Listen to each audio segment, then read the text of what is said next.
हाँ जी मित्रों, सुप्रभात। तो क्या आपने कभी गांव का मेला देखा है? अगर नहीं देखा तो मैं दिखाऊंगा आज आपको गांव का मेला।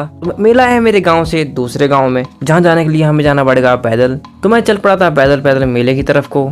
तो हम पहुंच चुके थे नदी के पास, और ये वही नदी है जो मेरे घर के पास से दिखती है। नदी पार करके मैं चल पड़ा था मेले की तरफ को। अरे मेरा फोन तो रह गया था। तो चलते चलते हम पहुंच चुके थे उस गाँव में जिस गाँव में था मेला, और मेरे साथ जुड़ गया था एक और शख्स जो कि थी मेरी बहन। तो फाइनली हम पहुंच चुके थे मेले में।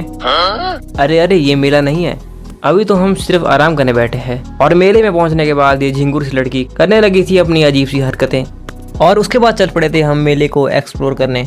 और हमने देखा कि एक चिड़िया में टायर लगे हुए थे और वो उड़ने की कोशिश कर रही थी। मेले में हम देख रहे थे कि सारा सामान बच्चों के लिए था, हमारे लिए कुछ था ही नहीं।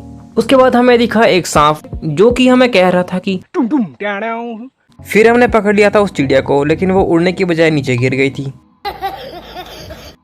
तो आज फाइनली मैंने अपनी बहन को किसी के साथ फोन पे बात करते हुए पकड़ लिया था। भारी मिस्टेक हो गया सर। लेकिन बाद में रेड और येलो नाक वाले दो शख्स मुझे गौर से देखने लगे थे, शायद ये मुझे जानते हैं। और ये झिंगुर सी लड़की स्नैपचैट में फोटो लेकर खुद को हीरोइन समझने लगी थी। उसके बाद हम आ चुके थे घर की तरफ को, और हम आए थे इस गाड़ी में। हम इस गाड़ी में आए थे पूरे 9 लोग। नहीं, मैं नहीं मानता। मानना तो पड़ेगा भाई।